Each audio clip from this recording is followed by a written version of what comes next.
যদি আমার বাংলাদেশ করে ব্যবস্থা করা হয়, বাংলা রাজপথ প্রজ্বলিত হয়ে উঠবে, আগুনে তপ্ত হয়ে উঠবে ইনশাআল্লাহ। আপনারা লোকাল গভর্নমেন্টে সবাই প্রস্তুত থাকবে ইনশাআল্লাহ। হয়তো আমাদের রক্ত থাকবে, নয়তো বাংলাদেশের আজাদী থাকবে ইনশাআল্লাহ।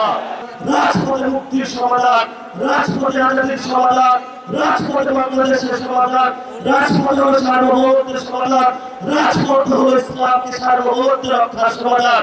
এই সমাধান আমাদের ইমানি দায়িত্ব, দেশের দায়িত্ব। এই দায়িত্ব আমাদেরকে আদায় করে ইনশাআল্লাহ আমরা ঘরে ফিরবো। বাংলাদেশের সাধারণ মানুষ নির্যাতিত হয়েছে, নির্যাতিত যারা মুসলিম আছে, মুসলিমদের পক্ষে আল্লাহ আছে, এই মুসলিমদের পক্ষে আমরা থাকবো ইনশাআল্লাহ।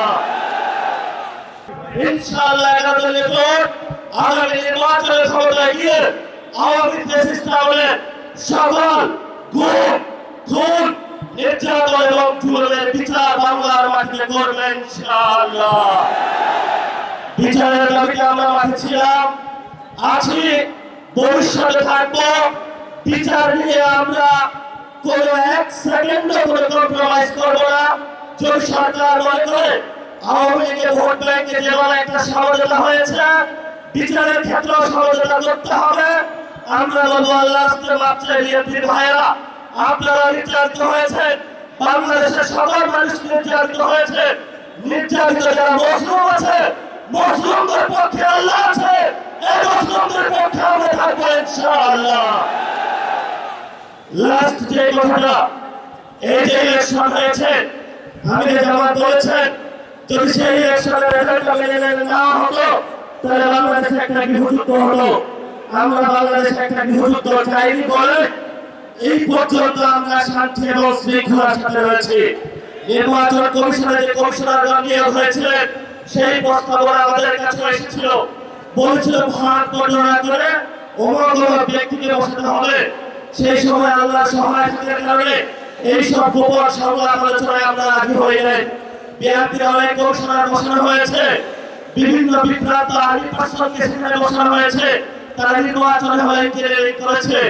আমরা আপনাদেরকে হুঁশিয়ার করে দিতে চাই, এই অনেক কমিশনারদের এক পা অলরেডি কবরে চলে গেছে। এই অবস্থায় আপনারা যদি বাংলাদেশের মানুষের সাথে গাদ্দারি করেন, প্রতারণা করেন, লোকাল গভর্নমেন্টে যদি আমার বাংলাদেশ করে ব্যবস্থা করা হয়, বাংলার রাজপথ প্রজ্বলিত হয়ে উঠবে, আগুনে তপ্ত হয়ে উঠবে ইনশাআল্লাহ। আপনারা লোকাল গভর্নমেন্টে সবাই প্রস্তুত থাকবে ইনশাআল্লাহ। হয়তো আমাদের রক্ত থাকবে, নয়তো বাংলাদেশের আজাদী থাকবে ইনশাআল্লাহ। আমরা ইনশাআল্লাহ 11 দলীয় জোটের যারা নেতৃবৃন্দ এখানে আছেন, তাদের নেতৃত্বে বাংলাদেশের মানুষের পক্ষ হয়ে একটি সুষ্ঠু গণতান্ত্রিক প্রক্রিয়ার মধ্য দিয়ে এগিয়ে যাব।